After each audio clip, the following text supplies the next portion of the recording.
Okay, we're in the air, boys. Yay! Yay, Goodship Bitcoin has officially launched.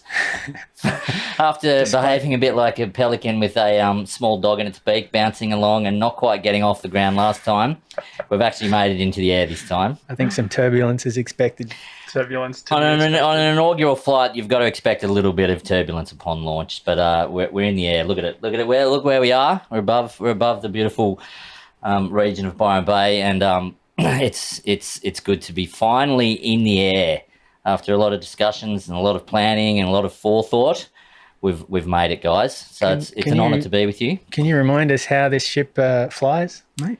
Well, it first of all, it needs hopium to get us up in the air, and that's just good positive thoughts about the future of Bitcoin. And it needs a moral compass to tell us where to go, which direction we're heading in, and then obviously it needs energy to push us forward. And that's how this good ship flies. The good ship Bitcoin. Indeed. All things Bitcoin. So let's do a bit of an introductory thing for anybody who doesn't know us, because we're obviously a brand new podcast and most people aren't going to know us, although our friends and family may. So let's start with you, Lazarus. Can we get a little bit of a rundown on your background and how you fell into Bitcoin? Definitely. I guess from a young age, I was always noticing a certain disparity in the wealth amongst the world, and felt like I had some brain cells to put to it, but could never quite come across an answer.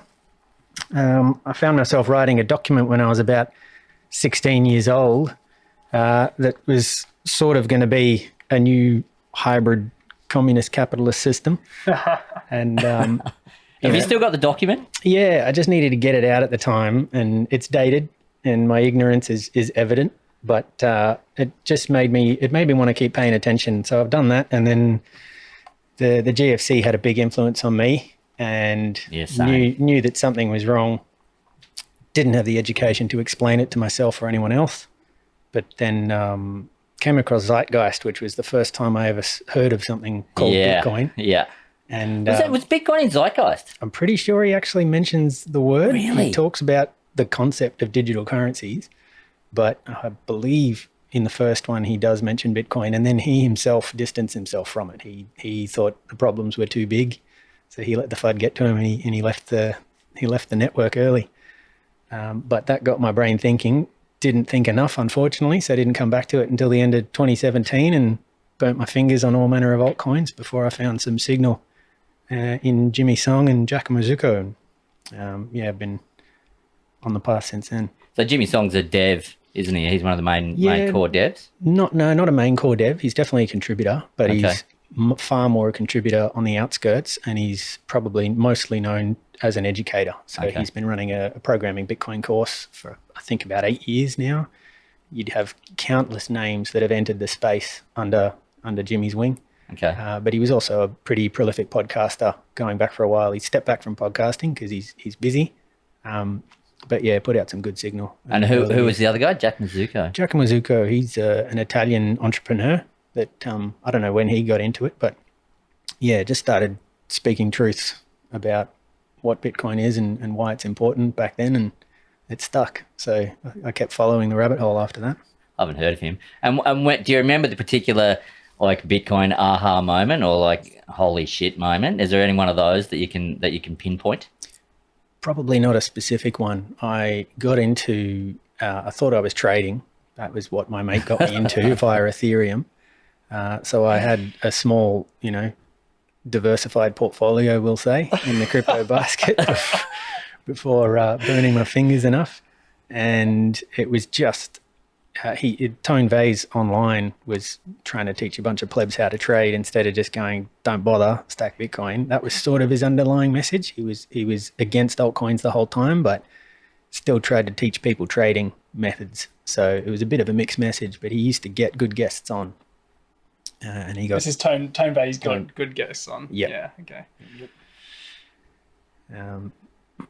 So, no, the what is money question started happening a little bit back with the GFC, but it wasn't really until you see a good option that you can look at the rest and go, Yeah, right. That doesn't make any sense. Yeah, it's the big one, isn't it? And Jesse, welcome aboard. Thank you. Your Bitcoin backstory. Demasked. Demasked. That was fun. Yeah. So I was living on a boat in my mid-20s and came back to Australia for a bit, and a friend picked me up. We were on the Gold Coast, and he drove me to Byron. We were going for a surf down here, and he orange pilled me on the way to Byron. So this is kind of fortuitous that we're here again. And at the time, we were very budget constrained, so I didn't have a lot of excess capital to deploy into Bitcoin and stuff. And I think I got like $500 worth or something, and I bought it off my friend, so it was like non-KYC, which was pretty cool. And he was a wonderful friend who got me into it. He gave me a pretty good steering from the start. And this was 2016, 2017, something like that. And then over the last few years, just been stacking and doing my bit, and now I'm my biggest takeaway from the Bitcoin experience so far has been the freedom that real money gives you, and the way that you live your life once money is not inflated away every year. It changes the way you think about everything. So that's really important to me. And Good. Yeah. It changes. Yeah. Bitcoin changes you. You don't change Bitcoin. Indeed. There's so many tropes. We're going to roll them all out, aren't we? Hey? So I did also go through a small period of altcoin shittery. Did you make money out of it, or did you lose? No, I made, but I wasn't trading so much as I was just riding the waves. Okay. Got lucky. But yeah, totally. and I was lucky that I had good friends around me that had lost money already and pointed me in the right direction. It's definitely I know a lot of friends who've they get into, it's like this cycle that you go through. You get into crypto and you're like, oh, crypto, blockchain, wow. And then you go, oh, trading, wow, we're all going to make millions. I'm a genius. Usually you make like 20% or something on whatever your initial investment is. And it's usually in a bull run, so everyone's making money on everything. And then, about 6 months later, they go to zero. One way or another. They stop printing money. Yeah, one way or another, they go to zero. I've had a number of friends who've done that, and you try to tell them and you try to help them, but they see the dollar signs, but then they lose all their money and then they get into Bitcoin. So it's like, we end up in the right place eventually. If we can skip step B. Yeah, how do we get that message across to skip that step? You build a ship that's powered by Bitcoin and you fly above a beautiful area and broadcast a bit of freedom signal. Exactly. It's like anything though. Like there's wisdom and there's knowledge, and wisdom comes from experience. And sometimes you can tell someone until you're blue in the face and they just won't listen. And so be it. They just got to experience it themselves, and hopefully they experience it with a couple of $100 rather than their life savings or something silly. Yeah, you just hope that. You really do. And it's something that so many, as you say, most people have to go through it. I was fortuitous enough that I didn't have to go through that kind of altcoin thing. I got into Bitcoin in 2000. I think I discovered it in 2012 was the first time I discovered it. So we're going back quite a long way. And I found it through the what the hell is money from the global financial crisis. What the fuck has happened to our money? Why has this happened? How can this happen? Yep. And Zeitgeist actually opened a bit of a door there as well, because I remember watching that movie and seeing how fractional reserve lending and all that stuff. But I was lucky enough to also to have a boss at the time. I was working a job fixing ATMs, and my boss was he was into, I guess, hardcore right-wing politics with a guy called Lyndon LaRouche, but it was all about the London Bank and how everything controls the world, and it's all the Federal Reserve and all this stuff. And so I was going deeply down that rabbit hole, and I was very frustrated. I was very angry, but I was going down it deep. I'm talking hours and hours and hours every week, researching all the stuff, Creature from Jekyll Island, all that. What the hell is money? And I was watching the Kaiser report all the time, and I think it was Max Kaiser who who brought Bitcoin up in 2012 to me. Probably he was one of the early guys. He was one of the early guys, and I think that's where I discovered it, and I was like, oh, that's pretty interesting. That seems to match what we're looking for. But I didn't really get it. I thought it was too nascent and too little, and I didn't really understand it. My boss went on to mine it and made a whole lot of money and then lost in the Mt. Gox. But I didn't really get it. I just went, oh, that needs 10 years and didn't think about it and went on and had kids. And then when... You were probably right, to be honest. 10 years later. I was. If all I'd done was just buy some Bitcoin and hold on to it, I would have been a very lucky individual. But like everyone else, I would have just sold when it went to 1,000. Because I remember it was $7 when I was looking at it, and my boss was saying, you should just buy some. You have to get a wallet. And I'm looking, what's a wallet, and doing all this. The wallet systems were clunky back then. Oh, I didn't get it. I really didn't get it. And then I remember calling him when it was like, oh, it's 200, and then the next day it's like, it's 400, and then it's like, it's $1,000. What's going on here? And I was like freaking out. But then of course it had the big drawdown again after that, and so then you just forget about it. It's gone. It's dead. The whole Bitcoin is dead thing, and you just kind of put it out of your mind. But it was a solution at the time to the whole money is wrong, money is broken, money is not working for most people. It really isn't. And so it seemed to be a solution for that, but for me it needed time. It really did need time. So, but I also didn't grasp that it's far more than that too. It's far more than just fixing the money. It fixes so many things. It's not just a payment network. It's not just a thing that's a little bit better than Visa or something like that. It seems to fix so many things, like the concept of what it's doing with the energy industry. I had no concept of what that could do, for the whole industry across the world. We're seeing big changes there.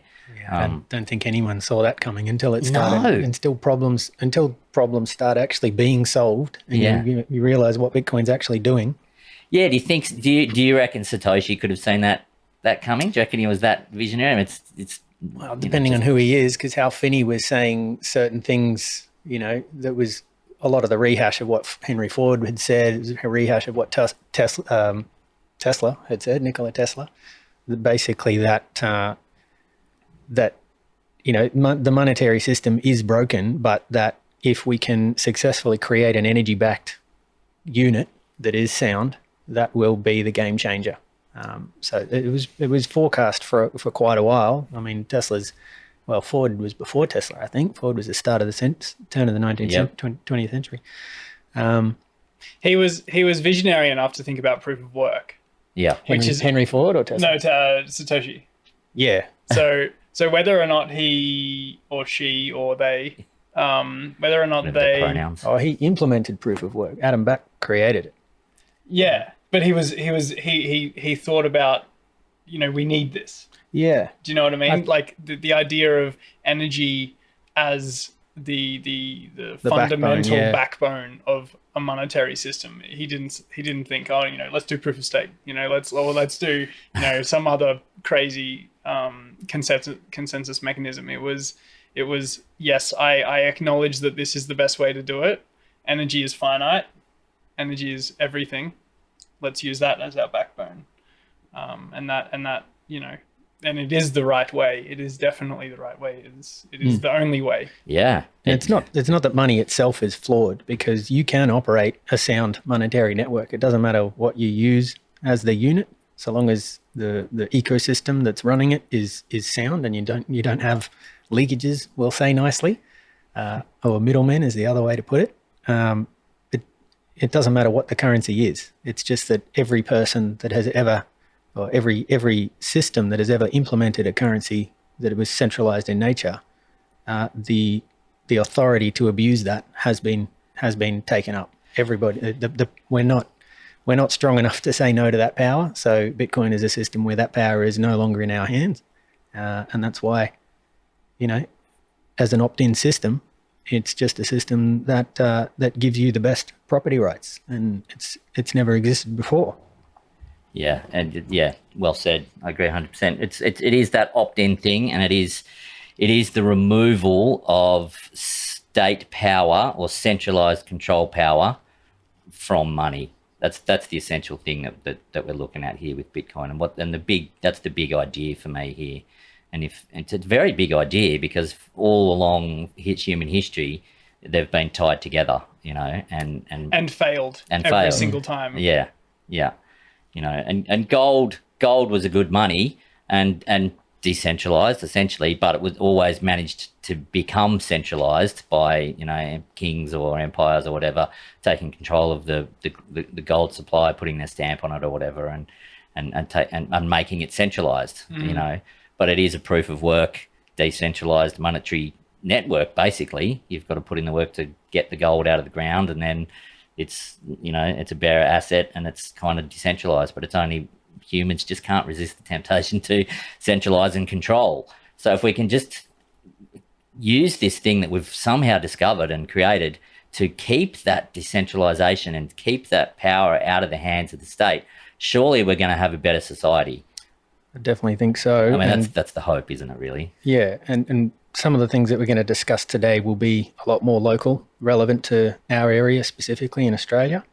But just talking about what money's done for the last, well, let's just say 100 years, I think it really goes back to the Bank of International Settlements. I've been going back and rehashing a lot of information that's been presented really, really well lately by Sam Callahan and Alex Gladstein. But, this completely centralized entity of non-elected officials came out of basically the aftermath of World War One, forced Germany to pay war reparations under the guise of doing them a favor. We'll help you rebuild your economy by funneling money from several different nations, mostly the UK and America, but then forcing them to pay, interest rates that were basically unsustainable. And that's been the game ever since. But these people literally do sit in a tier above every country jurisdiction that exists. They are completely separate from any jurisdiction whatsoever. They have to account to no one, and they have total free reign for everything they do. But they work as a bank for central banks, and they have a mandate to make profit for their investors. There's 63 member central bank entities that work as investors in the Bank of International Settlements, but they've got something like 190 member states that have to use them to transfer money from country to country, where they take a cut every single time, but they don't get any of the benefits of the operations that they do. And they've got a mandate to make profit, even though it says on their label that they're there to maintain stability. And yeah, it's just poison. So the BIS was put together at the end of World War One, and then we had what's the American one? The World Bank is the American version that came out of the Bretton Woods Agreement. Yeah, and then the IMF at the same time. And the IMF at the same time. So when the US dollar standard was concreted after World War II as the World Reserve, those two entities were formed. To begin with, the IMF was charged with maintaining a stable exchange rate between different countries by basically just the Bank of International Settlements creates the SDRs, but they were essentially charged with stability as well. And it was in the 70s when Robert McNamara took over the IMF that they changed from what they were doing, which was supposed to be more of a stability thing, to actually helping third world nations by by literally going around to central banks and saying, let's get a rainy day fund, and we'll be the arbiters of who gets the funds, what they use it for. And that's pretty much just a popularity game. They pick and choose winners and losers when they dole this money out. But every time they dole the money out, there were these very tight lending conditions that always involved heavy interest payments in the world reserve in American dollar. So they'd lend them money, but under strict account that they had to use, offshore entities to invest in or to build infrastructure. Structural readjustment. Right. So like Peru, for example, might say, yes, okay, we need infrastructure. We're going to borrow, a couple of $100 million. Back then it was a lot the figures were a lot smaller than they are today. And they get sold on this idea of having, like a hydropower dam built. But it was offshore companies that would come in and do the building. So all the money that was lent to the country would go to offshore companies anyway. So it'd boomerang straight through the nation and back out again. Yet that nation is settled with the debt of paying back the infrastructure that was often ill-planned and benefited no one. Yeah. Yet they also had to pay interest on it. And then sure enough, and most of the time, most of the political factions in power sequestered a large bulk of the money. So it was never there by the end of the repayment period. And then the IMF would just come back and go, oh, we'll just lend you some more money and we'll do it all again, rinse and repeat. You've got Ghana has had 15 IMF loans. I think Argentina's up to 21 since the 40s. Now, if your goal is to maintain stability or dig a nation out of third world poverty, and the first loan didn't work, yet every time they do this, the amount of money they borrow goes up and up and up and up, and now we're up into the trillions. Yeah. And this structural readjustment that they do is always really bad for the actual country. It never benefits the country. No. In order to get the loan of the money, they have to do certain things to their infrastructure. They say, we will lend you the money, but you have to go into this producing this kind of output to pay us back. And it's invariably really bad for the local people. Invariably terrible. Alex Gladstein that does the he did the big thing on it recently. Wonderful guy. If anyone wants to go deeper into this, Alex Gladstein has a couple of different podcasts. The one on what Bitcoin did is really, really good. Yeah, absolutely. And his articles, the first one that was a real eye-opener for how thorough he does his work was Check Your Financial Privilege. The most recent one was called Structural Adjustment. And it's up on Bitcoin Magazine for anyone interested in reading it. It's very long, it's very detailed, and he goes into a lot of the specific carnage with the examples of how this was done. And even that is a light aerial snapshot of the shenanigans these guys have gotten up to since the start. The hilarious part, well, not hilarious, the ironic part is that China's doing a very similar thing with their Belt and Roads Initiative. Going into the Pacific Islands, developing their infrastructure, putting roads in and things, except their like payback is, can we just have like a naval port on your island? That would be really nice. And there's so much negative press about that. But the IMF has been doing, like, the Chinese have literally just taken the playbook from the IMF and gone, oh, that's a good idea. Let's do that. Let's copy that. And we're like, oh, you can't do that. No, IMF's been doing it. And already, African nations have failed to pay their reparations in time. And as a result, China just gets the airport that they supposedly built for them. So they just take the asset back. So the Bank of International Settlement sits at the very top of this stupid, ridiculous pyramid that we're all under. And underneath that's the central banks. Where's the IMF and the World Bank? Where do they sit? The IMF are predominantly European-centered, and the World Bank is predominantly America-centric. But they're basically sister entities. They have a revolving door where people go from one to the other, including into politics. So Christine Lagarde's a great example of that. I believe she sits on the board of the IMF as well as Justin Trudeau is another one. He's on the IMF. Well, he's not on the IMF anymore, but he was part of that. He came from that world.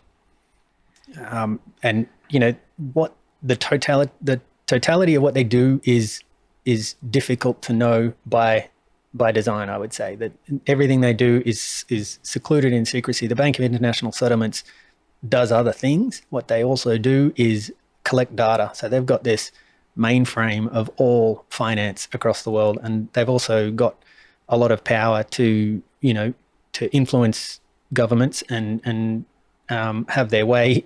Apparently, they were the ones that proposed the euro in like 1980 or the early 80s, and what they want to happen ends up coming to fruition if they get their way, because they've just got so much clout. But the So do we see a way out with Bitcoin and where they can circumvent the fund and the bank? Well, none of them are necessary with Bitcoin. That's the penny that hasn't dropped for the people at this echelon. And the ones that do understand it, I do believe they're going to come at us with full force, because we are pulling the rug out from under them. If Bitcoin works, they're going to lose all the authority they have to pull strings and pick winners and losers. which I'm all for. I guess one example would be El Salvador, how they've released instead of taking funding from the IMF and the World Bank, they still owe IMF money for previous reparations, where huge amounts of money was given to them, sequestered by previous dictators, and it's been run by a criminal syndicate ever since. Right. But they love a dictator, don't they? Until lately, but there's a lot to be said about Bukele. He's got aspects of a dictator, so we're just all sitting back hoping that he's the godsend that Bitcoin needs. But the salvation, El Salvador. But hey, so his idea is to release volcano bonds. So you use natural resources, issue bonds against Bitcoin bonds, and if the price of the bonds goes up, then when it comes to pay the bonds, we'll have enough money. I feel like we should flesh this out a little bit, because anyone who hasn't read about volcano bonds is going to be like, what the hell are you guys talking about? But El Salvador, I guess the fundamental part is El Salvador has a lot of geothermal energy. Well, they have the potential for a lot of geothermal energy. So their idea is, and mining Bitcoin is you can mine Bitcoin and you can generate profit by mining Bitcoin, and your input into that equation is energy. I guess that's the groundwork. And so if you have lots of energy, then you can generate income. So the El Salvador is looking at this going, we have heaps of energy. We're struggling monetarily. So let's do some Bitcoin bonds, which is, what's the network that's on the layer 2? Liquid. Is it Liquid? Oh no. Yeah, it was. I think the bonds are on Liquid, which is a layer 2. But maybe we can talk about that later.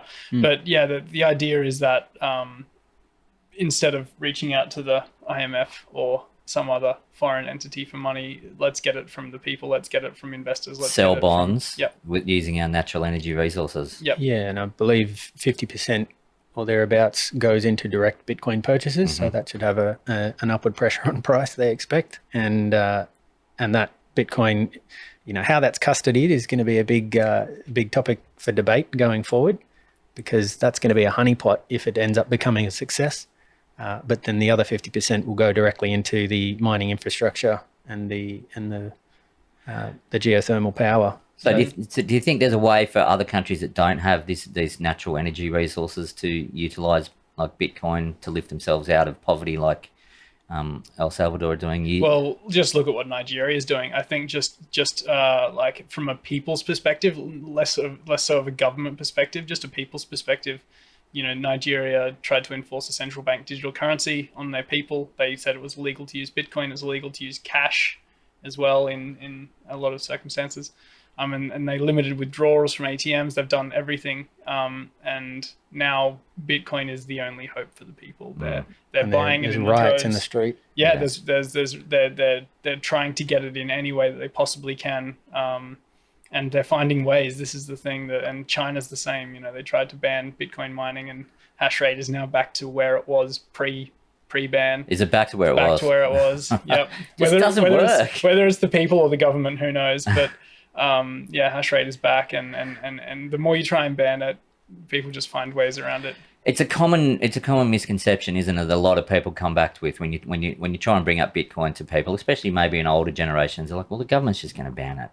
The government's going to ban it. They can make it hard. Yeah, but we'll find ways. And they can't really and they can ban it. They can ban the use of it, but how do you police that? How do you actually police that? And all it really does is put in the game theory where it pushes people out of your jurisdiction. It advertises the fact that this Bitcoin thing is something that is worth banning, and so therefore people look into it more. It's very difficult to stop, and as we've seen in China, it just doesn't work. Yep. No, I think to actually stop it, if they really want to, they will have to sever country to country at the internet level. Yeah, and that's right. If they do that, everything we know grinds to a halt. Yeah. But they'd love to do it, or at least they'd love to get a layer that they can communicate in and stop us communicating. They're frothing at the mouth for that ability, and that's, I'd say, what CBDCs are all about. But I definitely think every country can benefit. Knowing anything about how power is generated and distributed, it's inherently a wasteful process to provide society with power. Especially with existing technology, whether it's coal or gas or nuclear, you can't turn these things off on and off as demand requires. You constantly need to overproduce, and normally that electricity literally just gets burnt to the ether. It gets run to earth because we don't have a load to take it up. So we're constantly creating more power than we need, just so that the peaks of demand can be met, because you don't want to have hospitals go out because a bunch of factories turned on all of a sudden. So any country can benefit from that. And I think it's still going to take quite a while for power systems to switch onto this, although I'm sure Texas will become a shining beacon where eventually they'll just start seeing that it's a no-brainer, that it's far more cost-effective to intentionally overproduce energy. And that doesn't mean that we have to spew, noxious carbon if that is something that people are afraid of. There are better ways to make more energy than we need, but to be afraid of creating energy because of some political narrative that the world is going to come back to haunt us is ignorant and uneducated. So energy use bad is such a bad narrative and concept for humanity. It's dangerous and dangerous. It's manipulative. Yeah, energy use is actually the opposite. We need to use more energy. And there's an infinite supply of electrons, isn't there? Really, in the universe? Sure. Well, we've got more energy landing on the planet than we even know how to absorb, let alone use. But having a load that can take more energy than we need at any time and can turn off at a dime is the game changer. And it's going to take a long time for people to understand that not only is that worth having, but as a side effect, you end up getting the most securely backed, hardest asset that's ever been available, let alone that it's native to the internet, and it teleports, and the security is unmatchable. You can rip open a hole in space-time, park a bunch of capital into it, zip it up, and then you've got to guess my code to unlock it, and you don't even know that it's there to begin with. That's an awesome analogy. Yeah, Laz. I love that. I've never heard it put like that before. That's awesome. It's maths. It's just maths. Yeah, I think that idea of energy is constantly missed. The idea of every electron we're using in this room right now is being generated at this same time. In real time. There is some storage on the grid, but it's very, very, very, very small. There's loads and generation constantly balancing. You've got to get that frequency exactly right, don't you? Exactly right. Yeah, and there's a lot of money to be made in that industry of FCAS, it's called FCAS, which is the frequency support payment system, and you can do really well, and companies have targeted that market, especially some of the battery storage companies because their response time is so quick, they can really, really leverage that differential and react really quickly. But just fundamentally that idea of energy being generated as like every time you turn a light on, something's ramping up somewhere, which is a crazy concept to think about. And we've got this ridiculous situation now where we incentivize so much solar to be installed in this nation, but we didn't plan for it at the infrastructure level. And now they're bringing in taxes for people that are generating too much power because the grid, the voltage is spiking because everyone becomes a generator during the day. Yep. And there's no load to take that. Yep. In South Australia right now, right as we're sitting here, we're like mid-March or something like that, middle of the day. There'll be 100% solar, and the government have realized that this is a massive problem. And now they're trying to introduce legislation so that they can turn off consumers' solar systems. So consumers have bought this solar system 5 years ago, assuming that they're going to get an investment payback, so a return on their investment in 5 to 10 years. Those goalposts just keep getting moved. And the what they get paid to put energy into the grid has decreased over the past few years. So that ROI time is getting further and further out.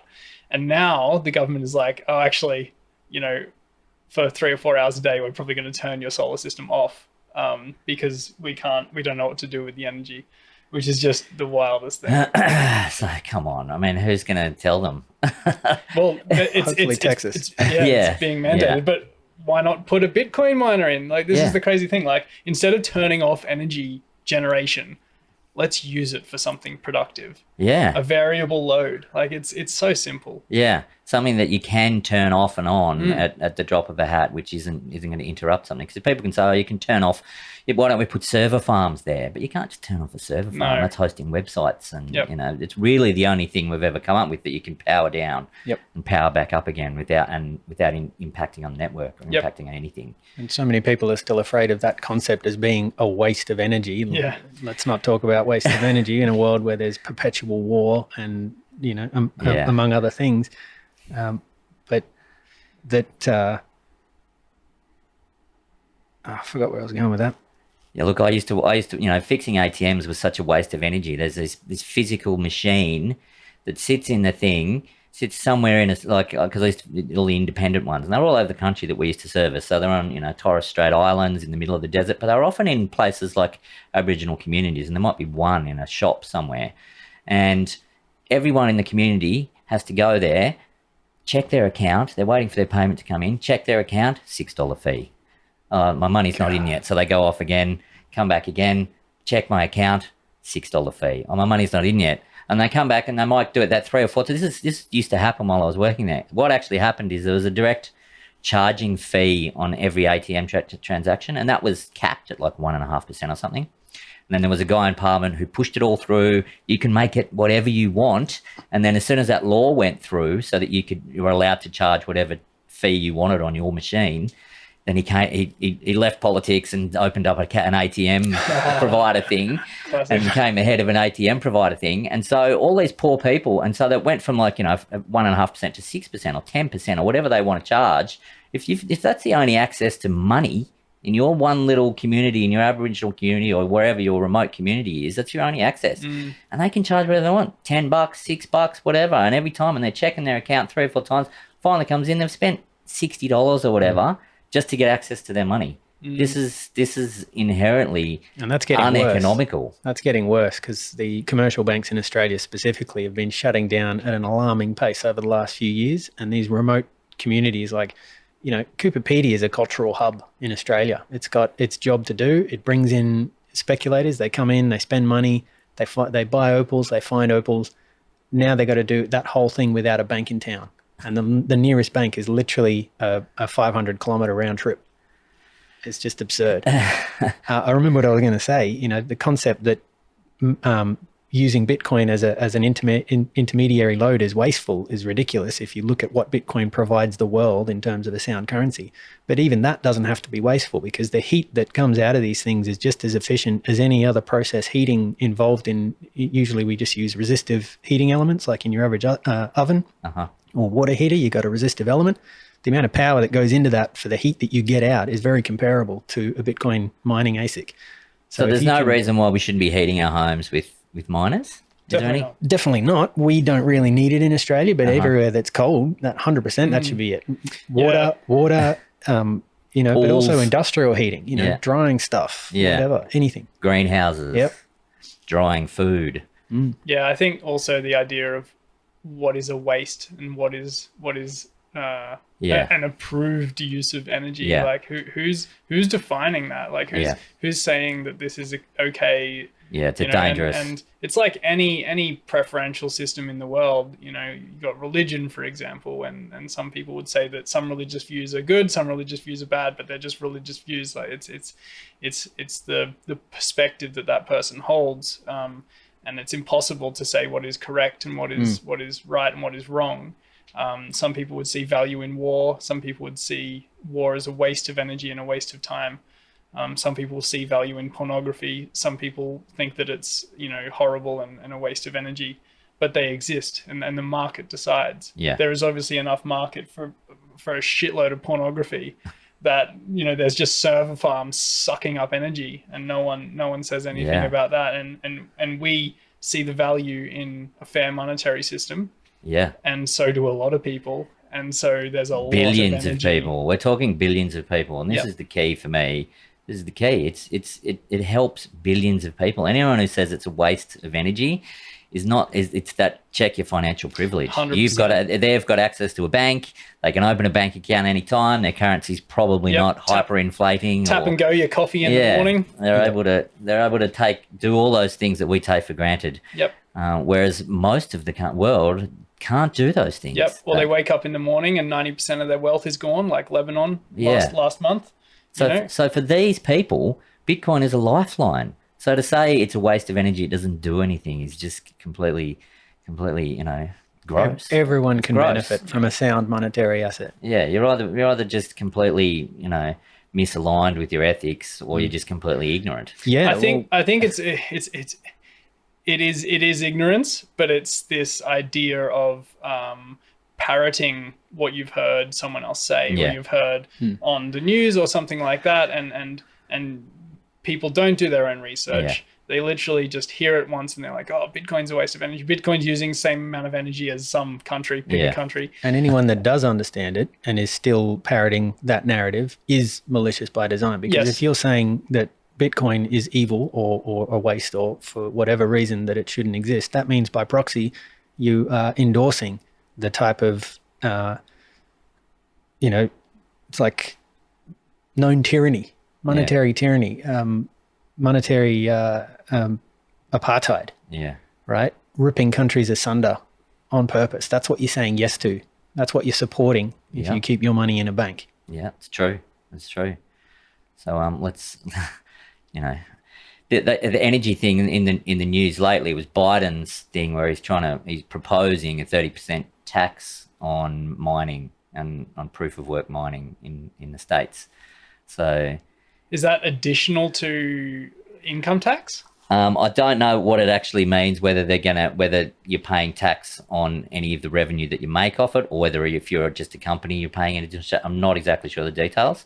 I know that he's proposing a 30% additional tax to companies who are mining, proof of work mining. So that'll just push more miners out of America. But let's hope that the model that is working currently in Texas is so financially strong, the incentives work to the point where even in that environment, it can still come out profitable because of the mismanagement of the rest of the network. Let's hope. Yeah, let's Fingers hope crossed. So. Yeah, surely it can't go through. He can't get that through in a country which is very strong on mining and obviously booming because of it. As you say, Texas, Wyoming, using curtailed energy. You'd have to be an idiot to push it out of your country, really, or unless you've got ulterior motives of trying to get a CBDC through. Really. Yeah, it seems strange. I thought they were state-based tax-wise in America, but maybe not. And I know some of their laws are passed on a state level. And you see, I think, Mississippi have just passed a bill to protect mining, so anyone can do it at any time.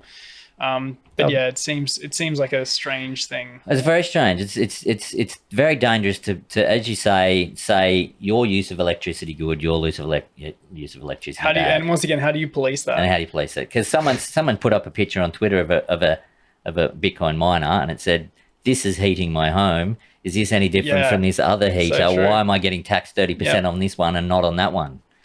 So it's a wonderful example. It's a very difficult one to police. Very difficult. Yeah, especially for the home miner. It will incentivize home mining because anyone that can do that and not, I'm not suggesting you shirk your tax responsibilities. Everyone should lodge their tax accordingly. But if you choose to run a miner and not declare it, how are they going to police that? Yeah, that's right.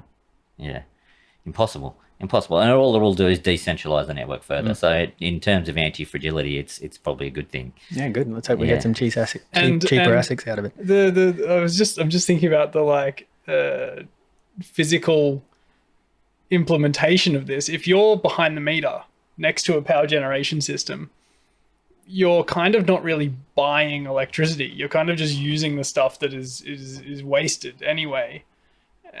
Is this taxable? I don't know. This is the craziness. No one actually thinks about this. They just we'll put 30% tax on things and not, this is just FUD. This is complete FUD. It's complete FUD. And it goes back to the whole everyone thinking that proof of stake, which is the different consensus mechanism to proof of work. Why doesn't Bitcoin just move to proof of stake? Because that doesn't use any energy.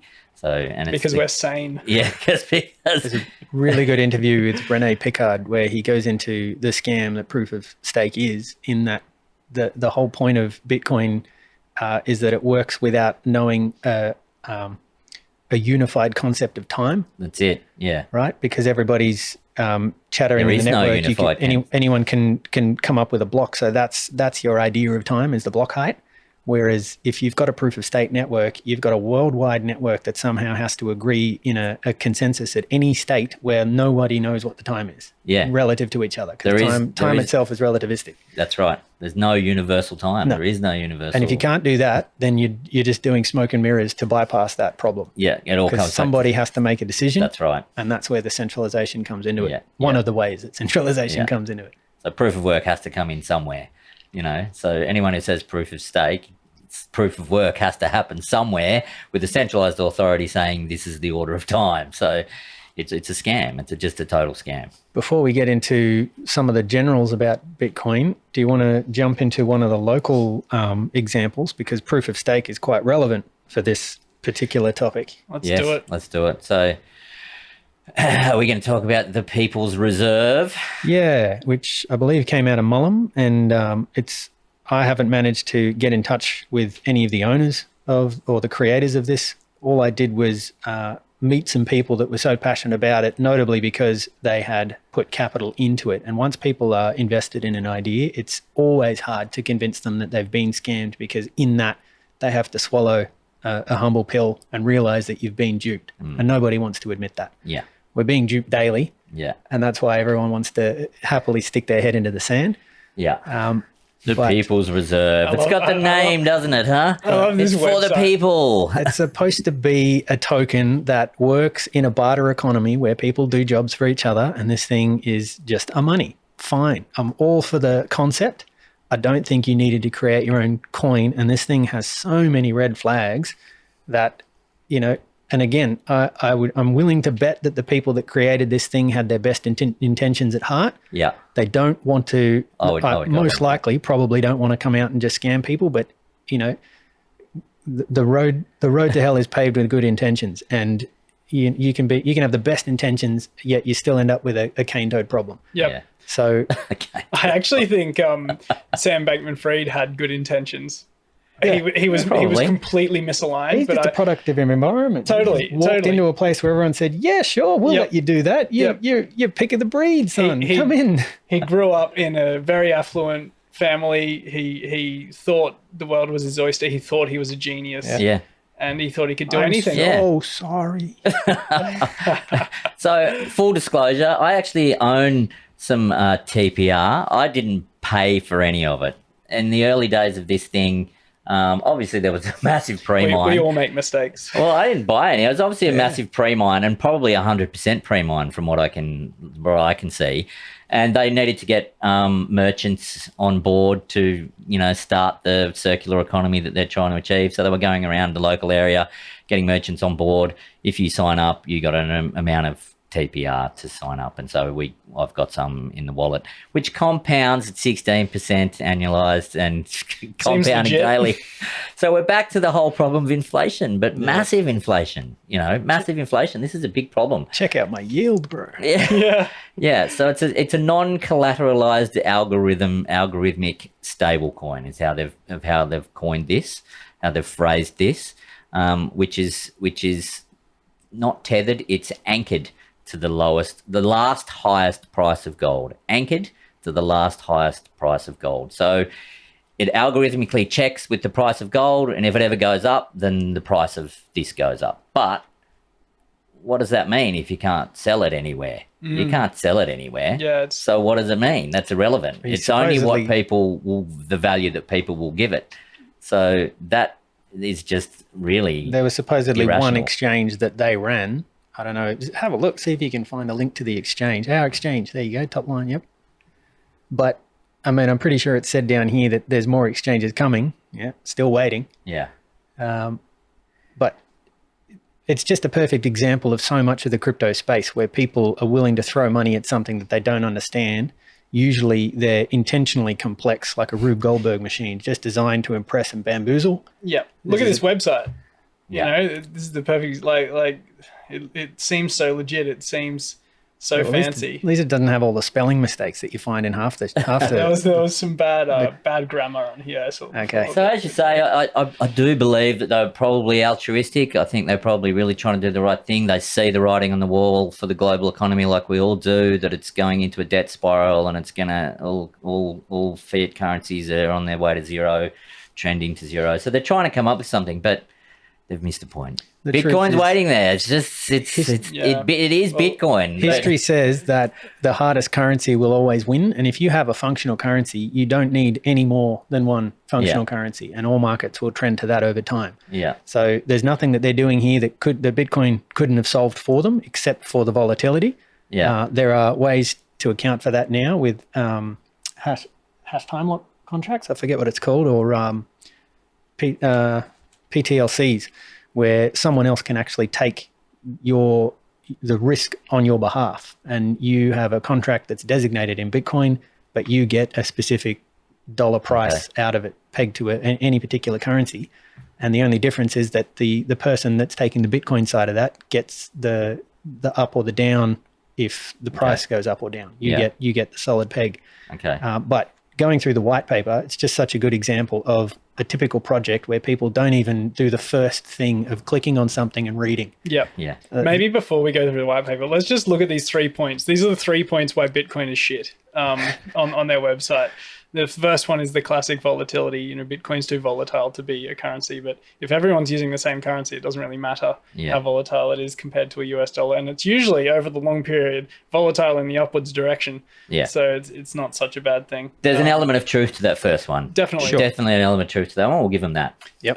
The price per transaction is too high. I'm not sure when they did this, but it's on the main chain. It's really not that bad, especially now in the bear market. Yeah. But A little bit worse now with ordinals out there. yeah, We won't get into but maybe someone needs to show them Lightning. Yeah, I think probably Lightning's Do they not know about Lightning? Yeah, they mustn't. They I'd mustn't. say this And was written before Lightning was anything as robust as what it is now. Yeah. so maybe they can come to a Bitcoin meetup. Transactions is too Yeah, I know. slow. It's rubbish. Yeah.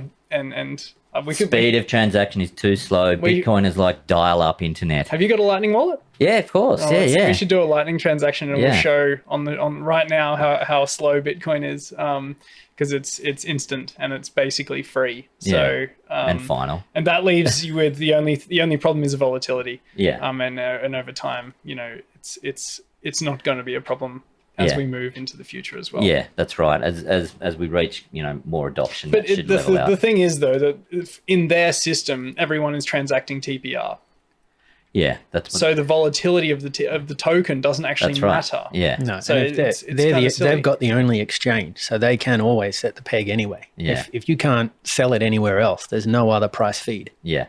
And how is it fair that someone who in this circular economy is able to do a pre-mine and own all the coins and then just distribute them at their own whim? Yeah. How is that fair? Yeah. How is that a fair issuance of a new currency Yeah. for the people? Yep. I'll try and find if it actually mentions the pre-mine in this. I can't recall because it was quite a while And ago. by the They way, just researched. Ethereum, it's the same for you. Yeah, I was going to say that before, because people have got all their tokens locked up in these staking pools. And they can't get them out because the code's not written yet. So it's very similar in that, you've got all these tokens, you can't bloody do anything with them. You're earning yield, you can't do anything with them. And the yield is actually a reflection on the inflation rate of that digital currency, not of how much value you're getting, because everyone's getting 16%. Yeah. No one's not getting 16%. that's right. Yeah. So in reality, the numbers are going up, but nothing is really Nothing changing. is changing. How that got through the door, I was just bamboozled because I was actually on a call when this was being explained. It was a Zoom call to all the other TPR merchants and people, and they had this very important kind of guy who was an accountant, and he was talking about the importance of relative inflation and why it's so important and all this, and he just started bringing out these arbitrary numbers that were just like, I was just like, you're just pulling arbitrary numbers. These don't mean anything, and you're not accounting for deflation in any environment. You can have, if you've got a fixed amount of money, then prices go down. You don't have to increase the supply. Yeah, this is the crazy thing. I think Safe Dean might have been talking about this. How as we improve technology, things should get cheaper. Yeah. And yet, a mobile phone now is costing what, $2,000 for a new iPhone. And Same with cars. You know, you're paying cars. $130 for a new car these days. Yep. We've been building Yeah. cars. Yeah, they got fancier radios. They got Satlink in them. But But we're getting that, so much more efficient. Like, you know, Yeah. Tesla is casting a whole car nearly in one casting now. Yeah.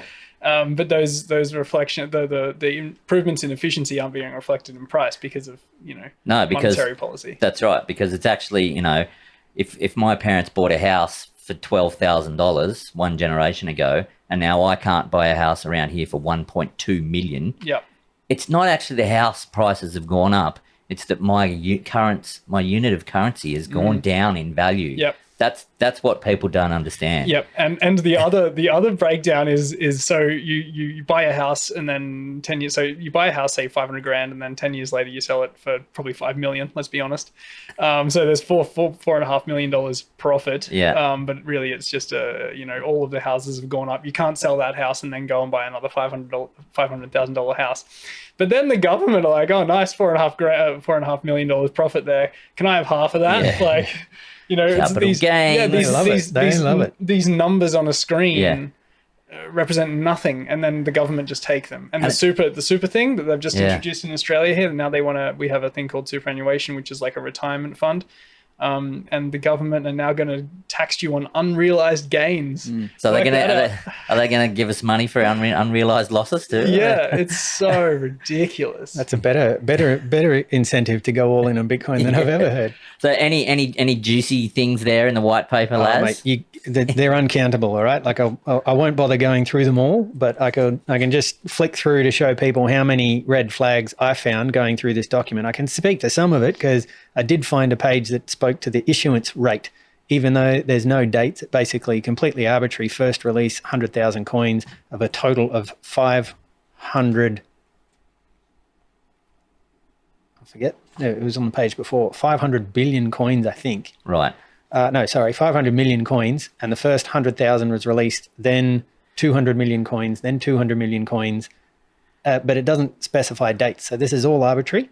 Yeah. That's the classic. It's a classic altcoin thing where Yeah, and there's a company who can change this monetary policy at any time. Yeah, and the release is of coins that they've just created out of thin air. So you're right. It's totally a pre-mine, even though they're doing it in stages. Yeah. But the rest of it, you know, there's info in here about how the programming was done completely by an offshore Ukrainian company.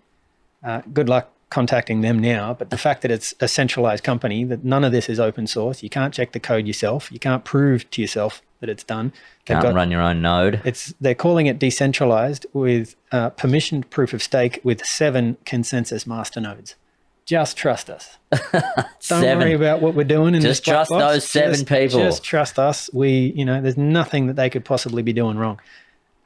Look, you know, it's the classic thing of they're trying to do they're trying to do some good stuff. Like 100%. I really do believe they're trying to do some good things. They're trying to, you know, get a circular economy. They're taking wasted, cooking oil and they're turning it into biodiesel and giving it to farmers to grow their own food, and you can buy your food and you can. TPR's doing it. Yeah. Awesome. Yeah, it's good stuff. Yeah.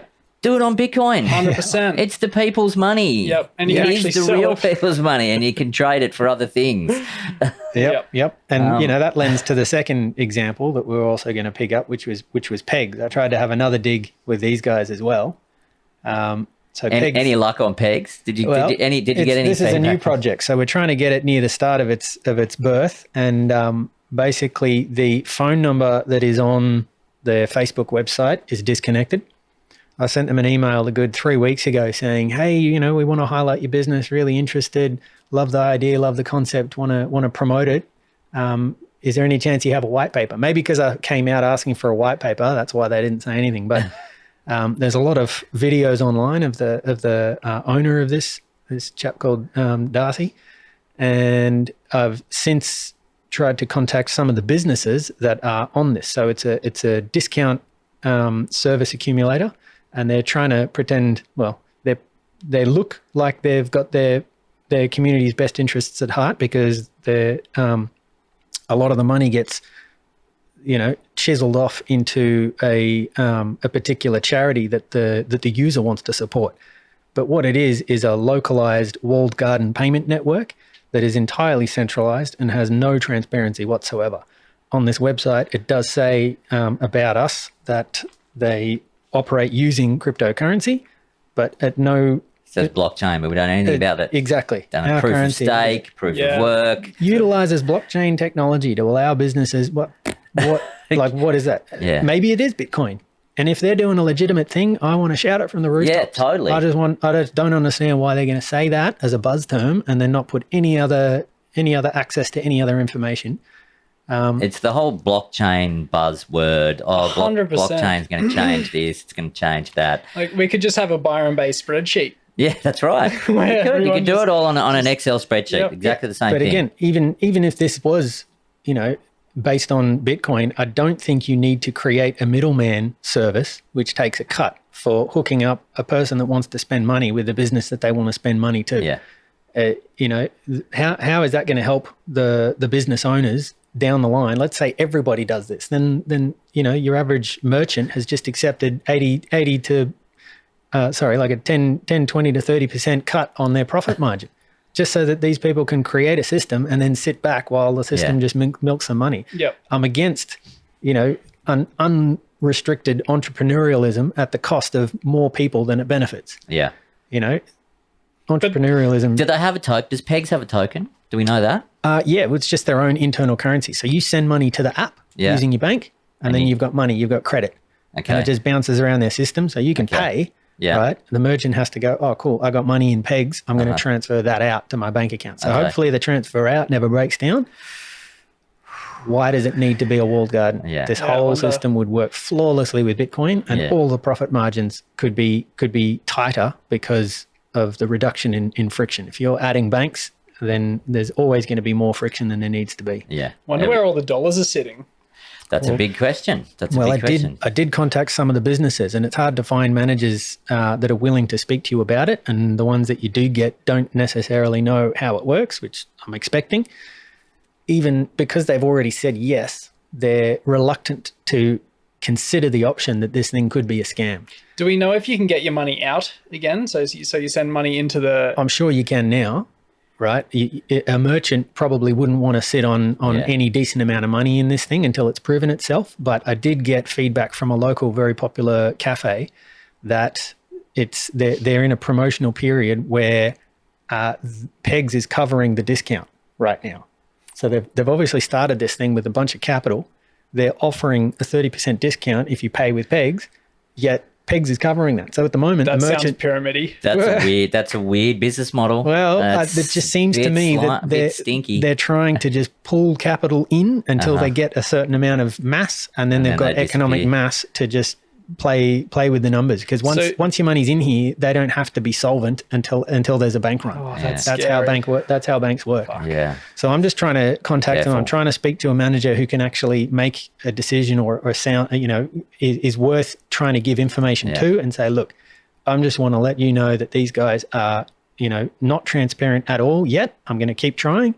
Hopefully I can prove them to be good, and I'll be, promoting them and the service that they do. Otherwise, if we've got this wrong and the people in Pegs put my tail between my legs and apologize, come on the show and have a chat about this. Happy to, to wear this, but it doesn't. You just got to look for red flags for any of this stuff. And if you've got a phone number that doesn't go anywhere, you've got a website that won't get back to you.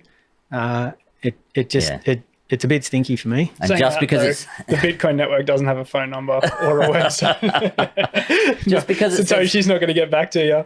People are just suckered in by the word blockchain, aren't they? Oh, it's the new blockchain. Oh, that's going to change everything. But a blockchain is just a really, really inefficient ledger. That's all it is. It's a really inefficient ledger. Yes. And it only works as a global money. Yeah. That's the only thing. It's only justifiable as a global money. Exactly, It works in a lot of scenarios. Yeah, it's only justifiable, exactly. It only makes sense when you're trying to verify something that a lot of people want to have control over. But I think the one thing that both of these companies are tapping into is people want change. Yeah, I do.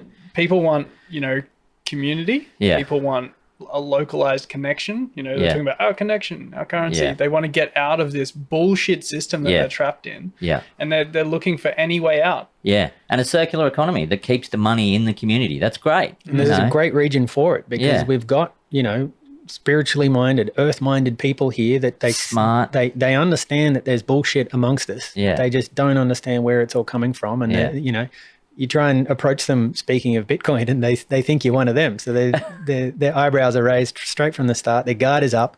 It's going to take a long time to get through to some of these people. And again, a lot of them won't even trust it because it's native to the internet. Yeah. Right. I'd say that's Bitcoin's biggest weakness. But so if someone's listening to this in Byron or anywhere, and you're curious about where to start, you know, maybe we've piqued your interest and you're like, oh, maybe I'll give this Bitcoin thing a go.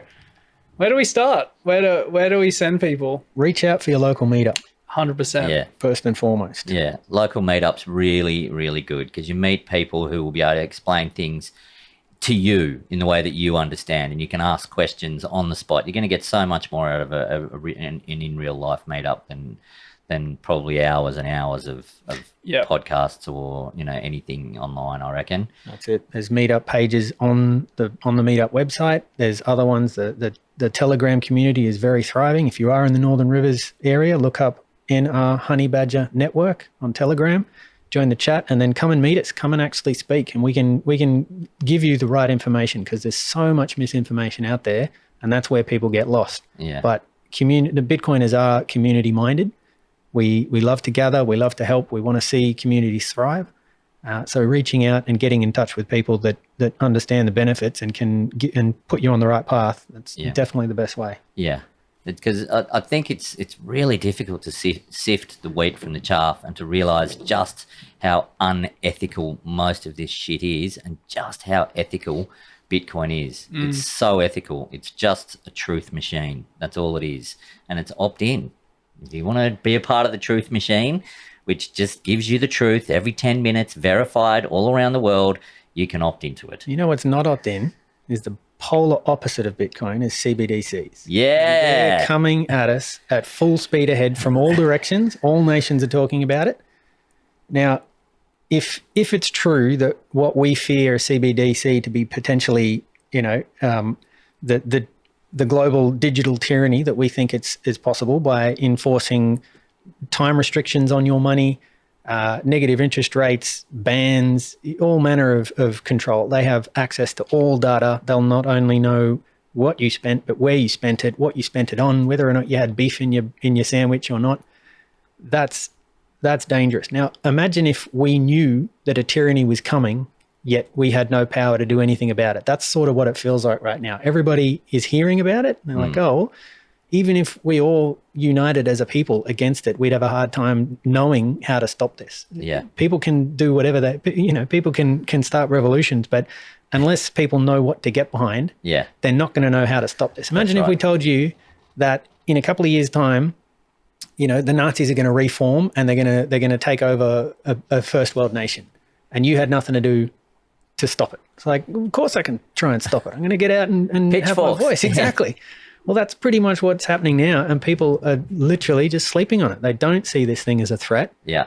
And it's so easy to stop. All you have to do is defund them. Yeah. That's where Bitcoin comes into it. You park your asset in something that they can't touch, and their power goes away. If we ignore these people, they will fade away into insignificance. It really is a big choice that's coming down for everybody. It's tyranny tech, tyranny money, it's authoritarian money, CBDC, versus freedom money, Bitcoin. Yeah, two choices. How did Australia end up in the same basket as China and Saudi Arabia and South Africa? Like, how did this happen? How did we get? So this is what are we looking at here? We're looking Jesse? at a map of the central bank digital currency trackers. So this is looking at global CBDC tracker. Yes. So the pink ones are launched. The green ones is pilot. So Australia's got a pilot. Yeah, Australia's got a pilot. We're ahead of America. We're ahead of Canada. We're ahead of everyone. That's scary. Yep. And doesn't Africa look like a beacon of freedom right now? It does. Yeah. Yeah, and obviously we've got Nigeria there who've launched the government have launched their CBDC. Yeah. With very poor results. Is that the only one? There's more, isn't there? There's 11. Couple. There's 11 according to this map. Yeah. You know, this map is unverified, but there's one in the Caribbean or something, wasn't there? Yeah, something like that. But you know, there's a lot of CBDC trials going on, and they're generally governments that are quite controlling, not dictatorships, but you know, Well, I guess the CCP is a what are May they as well called? call it a Yeah, dictatorship. it's basically a dictatorship. Is that Afghanistan under Russia there too? Or is it? Yeah, it must be. Mongolia? No, Mongolia. Oh, on this side, yeah. On the left there. But yeah, it's and Turkey. Turkey's there. Yeah. It's a big part of the world This is that's a good little actually geography test. pilot. Yeah. It's a big part of the world that's trying to already guess. on pilot. Oh look, we can do. Oh, I should have done this ages ago. I'm guessing El Salvador is just in the northern bit of that white section, isn't it? Yeah, something like that. Oh, that's a good little. Yeah, right. AtlanticCouncil.org What a CBDC tracker Yep. /CBDC tracker. That's pretty interesting and pretty frightening all at the same time. Very frightening, especially because we're in Australia. Yeah, but you know what? I'm not actually all that worried because where they're going to fail is interoperability, surely, because they're not going to be interoperable with each other, are they? Or are they going to? Is there going to be one to rule them all? Is the BIS going to go? Well, here's the world CBDC. That's what scares me is what they're willing to do while they're doing this. This will be one of the distractions. They want to push this through to work. But if everything else is breaking down by design, either because they've escalated war tensions or because of anything or because of the next pandemic, they're going to utilize all that chaos to just to try and change rules and change leverage. We've already seen systems where, if you didn't get the shot, you couldn't go and get public services, you couldn't get on a bus, you couldn't do this, you couldn't do that. Most people just want to avoid confrontation, let alone conflict. Yeah. And if it comes to them actually standing up for something that they believe in when they're not ready for it because they didn't see it coming, they will go along. They will do what they're told, and that's the worry. Yeah, it'll be the convenience route. It'll be just be too convenient. Yeah. Just download the app. Here it is. There's money in there for you. Yeah, We've they'll all probably given you give you $100 or something. or $1,000 or something because it's irrelevant. Not you. You said something wrong on that's right. Facebook. Yeah. If there's $1,000 in there, just download it, go for it. But you have to spend it within 2 months. You can't spend it here, and if you can't spend it there, and we're going to track all of it. Well, we did have that as a trial run, right? Yeah, that was the Service New South Wales tokens. Exactly. Yeah, exactly. that It was- had expiry. You had to use this one for that service. You had to use that one for that service. It was free money. It came from somewhere. It came from our taxes. Yeah. Only certain vendors could participate. Yeah. You had to be approved to be part of that. You got to be online with a digital ID through them already to get it, right? If you didn't have a computer or you couldn't be bothered, or you're on But it's also government payments, you probably just didn't get it. the other reason I'm not. I mean, it's a worry, but the other reason I'm not that worried is because it is a giant advertisement for Bitcoin. People go, oh, a central bank digital currency, that sounds like Bitcoin. Maybe I'll look into that a little bit more in a lot of places. Because they tried the Petro thing in Venezuela, didn't they? petrodollar. Yeah, the Petro coin. That was a crypto, petrol-backed crypto, according to them. In Venezuela, didn't they? Yep. And all it did was just massively increase the adoption of Bitcoin. Yeah, well, look, it's only ever going to, postpone Bitcoin adoption in different places. It's only going to mess around people and confuse people and wreck people. Yeah. Yeah, it goes back to financial privilege once again. Countries where the problems exist, people look for other means of payments, safer money, a truer money. And as the money becomes more and more corrupted, it loses its value. Like you look at Rome, even go back in history, it was a powerful currency until they messed with it too much and started filling up their silver coins with all sorts of other things like copper and things. It happened multiple times in Italy because they had the Roman denarius or whatever it was, and then they had the florins in the 1400s or something. That had like a 400 year reign before they started clipping that. Yep, and then they clip it, and then they mess with it, and then it gets destroyed. So maybe we're actually leading the charge towards Bitcoin by being in the pilot stage of a CBDC. Yeah. It just keeps coming back to me that people are really taking Bitcoin as this nice little fun thing that we can have, which might make you a little bit of money and stuff. But to me, it's like the most important thing that you can own at the moment because of this. This is really important. All of our monies are collapsing. They're all by design trending towards zero. That's how fiat money is designed. You keep creating more of it, keeps trending towards zero. But every time you create more of it, it's more debt. So there's just this debt spiral, and we're now seeing it. We're actually seeing it in real time, like watching what was happening in the American banking system in the last 24 hours. We've had bank runs. Bring it on. It's happening. It's actually happening. Can you tell me about what's happening? I'm totally not been paying attention. So Silvergate was the first bank that's had a big bank run, and they were a crypto lender. Yeah, they're. I don't know much about all this. All I've gleaned a little bit from Twitter. They're a big crypto bank, aren't they? They were lending to all of the shit coins, from what I understand, Yeah. as well as some legitimate projects as well. Fuck around and you'll find out. So they've fucked around and they've found out. Michael Saylor was something 100 odd million in debt to them. Was he? For a 10-year tenure. Okay. Does he owe them now? Yeah, I don't know how that works. Yeah. No idea. I mean, assuming some bank will buy them out and they'll buy the debt along with it. Yeah, well, that's part of right. the bankruptcy process. Yeah. But then it's just this contagion. It's this contagion because when you get this kind of contagion, you just don't know what's next. And so then the next one was the Silicon Valley Bank, which is the venture capital bank, where I think a lot of funding for venture capital comes from there. And that's all big amounts. So, the FDIC will insure deposits but only up to $250,000. It was less. It was only 80,000 up until recently, and then now it's $250,000, I think. But if you've got more than that in there, that's gone. That'll be gone.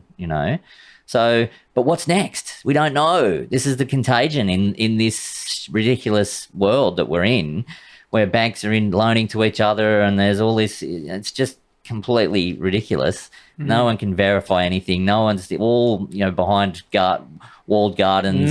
Nothing's been audited. Nothing's been audited. No one knows what's next. But at any time it'll be.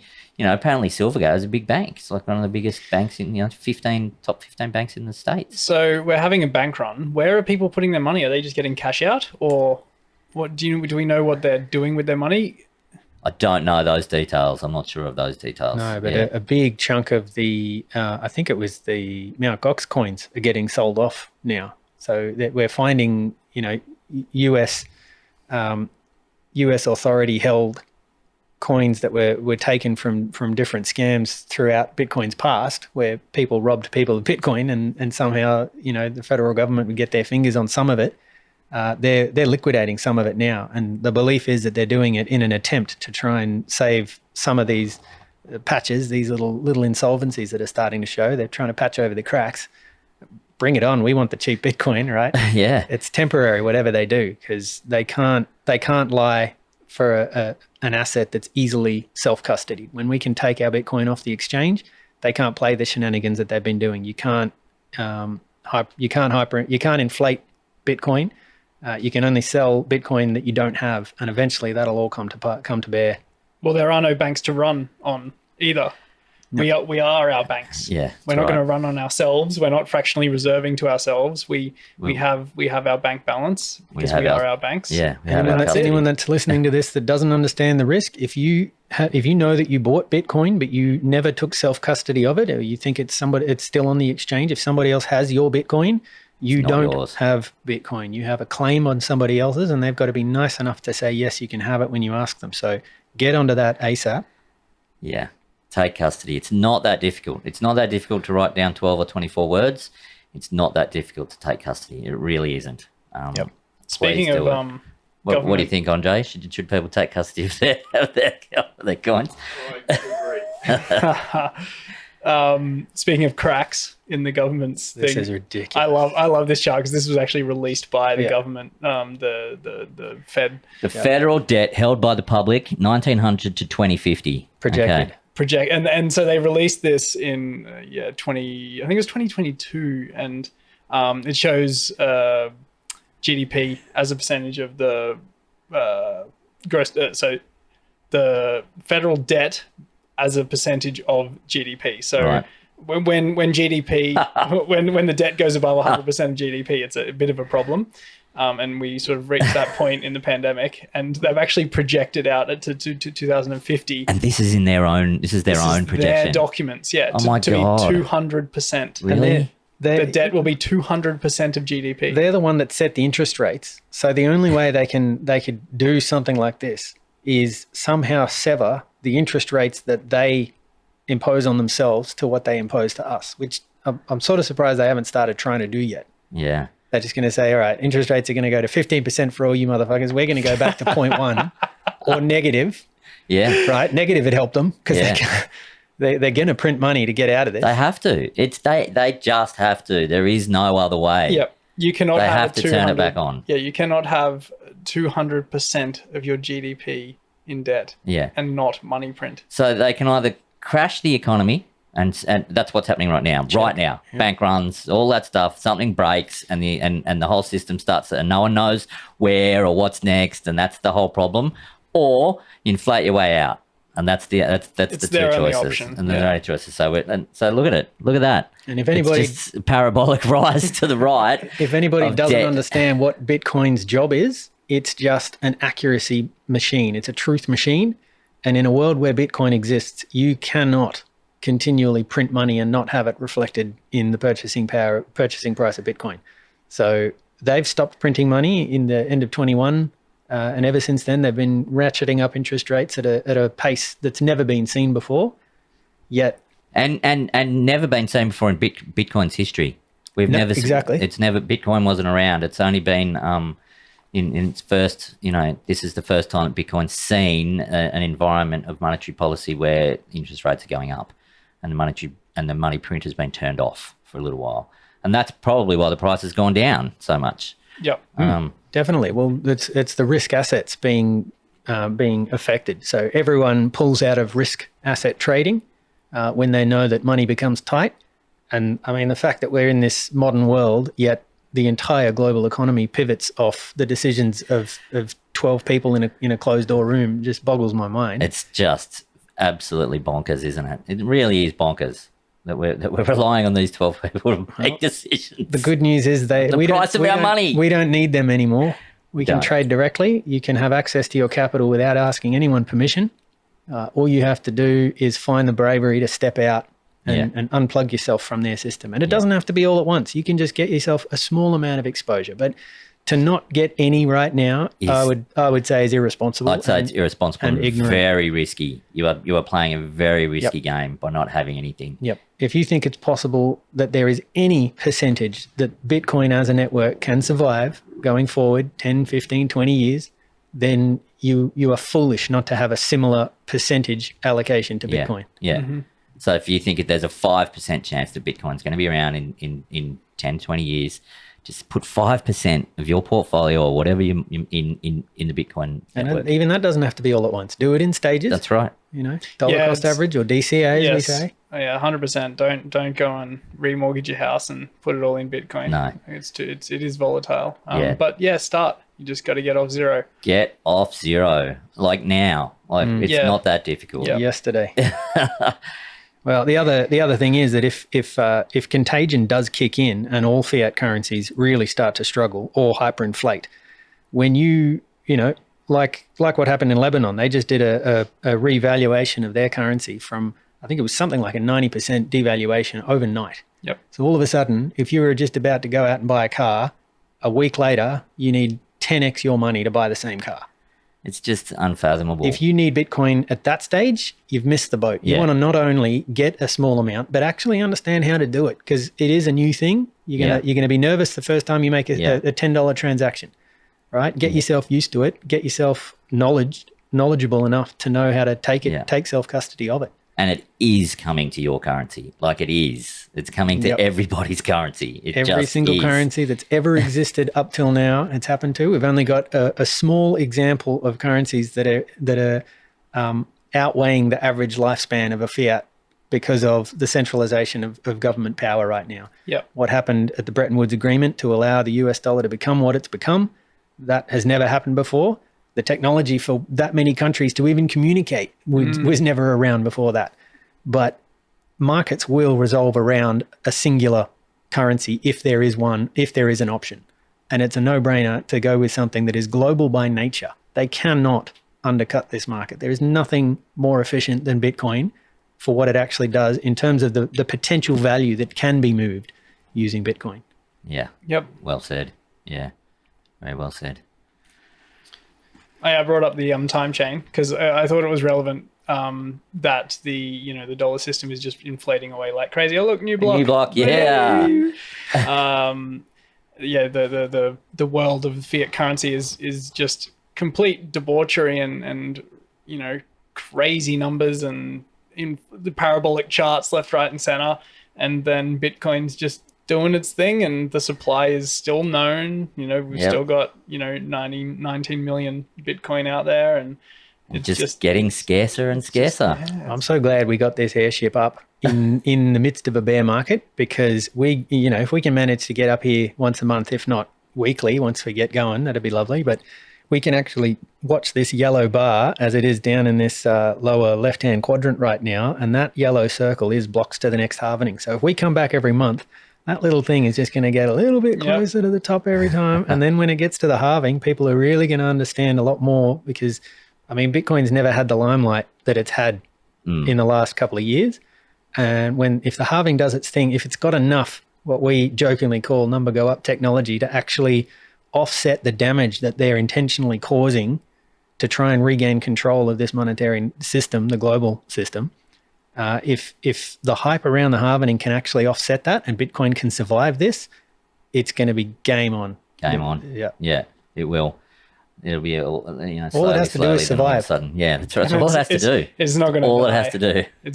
It's the likelihood that it is going to die is so small. Man, look at like shitty projects, like Cardano. Bitcoin Cash and PSV and things, Yeah. and they're going down to zero. They're slowly dying, but they're still alive. Did you hear about the guy who remember the guy who lost hundreds of Bitcoins on his laptop and on a hard drive, and he was searching through the dump to find it, and he paid the local tip guy. He's still trying to raise money to buy the tip out. Yeah, well, he found it. He found it. When did this What? He found the laptop. Did he have a password? Found his Bitcoin Cash. No. That's incredible. No. Really? Bitcoin Cash, not Bitcoin. I thought that story came out before the fork. So I don't know. It might have been another one. There might have been another guy, but he paid off his local council to search through the tip for his laptop. He found the laptop. Cruel. He extracted the data, got the data retrieval, and it was God, I Bitcoin hope that Cash. story's true, just because I'm pretty sure it's true. I was reading it. just for the educational value. My goodness. Oh God, that's Poor hilarious. bugger. Poor guy. The funny thing is, the very first time he got in the press, because he's like, I fucked up. I bought some and lost my laptop. If you just shut the fuck up, went and got a day job and started dollar cost averaging in Bitcoin, he would have made more money, most likely, than all the money that he'd lost anyway. Yeah, probably. It's done that many 10x's, because it was like early 14, I think, that story came out. It's 2013. Must be a different 14. guy then. There must be another Yeah, one. maybe this was the English one. Yeah, right. Must be another one. I don't know. I was reading about it the other day. You'd be so disappointed, wouldn't you? You couldn't admit it online though. You'd find out and go, oh, okay. I'll just Imagine the see here. feeling inside you when you're like, yes, the euphoria. I've got this. I've got my gold. You log Oh, in, it's plastic. and then you see BCH. Like, No. It might be worth, while you were just talking about the halvening, it might be worth just explaining what the halvening is, because I know that we understand it intrinsically, but some people still have a little bit of a struggle with the touches halvening. on the topic of Bitcoin being absolutely scarce as opposed to being relatively scarce, which is the easiest way to explain it, in that if you were to compare it to something known and familiar like gold, gold is a live and fluctuating market where there's a whole bunch of independent actors worldwide getting gold out of the ground, and they are market dependent. So if the price of gold for whatever reason was to double or 10x in a day, that's going to incentivize capital to get to work getting more gold out of the ground. And it's only going to take, from months to years before that market realization. They say the cure to higher prices is higher prices, because gold will flood to the market because of that extra incentive in the price. Bitcoin's different. Doesn't matter what the price does in Bitcoin, you can never create more Bitcoin than a set issuance rate. It started being 50 Bitcoin per block, which is roughly every 10 minutes. But after 4 years, that halved to 25 and then to 12.5. And now we're at 6.25 Bitcoins being minted every 20 minutes. So here you can see that by the end of, another 100 or so years, we're going to have what's called an asymptotic approach to a maximum supply of roughly 21 million. It's actually just under that, but you may as well call it 21 million. And there's no need to be afraid of Bitcoin being inflated, as in more Bitcoin than there should be being minted, because as soon as that happens, we'll see it in the block that it starts happening in. So you don't have to wait for 100 years' time to know if the Bitcoin network has ever been inflated. The network is self-regulating in the sense that it checks every time. Every single node has to go over the maths of every single block that's minted. And as soon as one comes out saying that they're giving themselves more Bitcoin than they were due, it gets a red flag and they get booted off the network. So it's a block subsidy for miners. When they produce a block, they get a reward, and every 4 years that reward is halved. Yep. And that's known as the halvening. Yep, and you can see it on the yellow line here. It displays the subsidy axis is on the right there. So where my cursor is here at 6.25, and then in 2024 we go down to 1.75 or something. Yep. And then we go down to 1. And then we just keep going down. And what that does is it has a direct impact on what's known as a stock to flow ratio. So any market for any commodity has a stock to flow ratio, which is the ratio of how much of it has been created to date compared to how much is pulled out of the earth or manufactured every 12 months. I think the next halvening is the very first time that Bitcoin's stock to flow ratio will become higher than gold. Yep. Roughly double. Yep. Because we're very close to gold right now. But what that genuinely does is makes Bitcoin twice as scarce for the next 4-year epoch for that particular mining subsidy that happens every 4 years. So in another, whatever it is, 12 months roughly, we're going to have another halvening, and Bitcoin is going to be twice as hard to get moving forward. So yeah, it's supply and demand. And so it doesn't matter how much demand there is, the supply is fixed. It's fixed. It doesn't change. Yep. It just only gets less and less and less. And I like it's not fixed. It's predetermined. Predetermined, yeah. And I like this little bit of Bitcoin. It really does get into the mystical kind of philosophical bits of absolute scarcity and what that means when you get to absolute scarcity, because there is nothing that's absolutely scarce in the universe apart from time, really. And Bitcoin, they're the only things that are absolutely scarce. Everything else you can make more of, or there is more of. It seems to be an infinite universe. So it opens up the whole zero infinity, axis and what that means. And you start to get into the philosophical realms, which I really enjoy of Bitcoin. Yeah, this is the Bitcoin versus other stock to flows of other assets that are gold. So this is, I'm not sure what year this was, but as we move, so we're going into the fourth halvening in 2024, which will be much better than gold, and push us into one of the most scarce assets on the planet.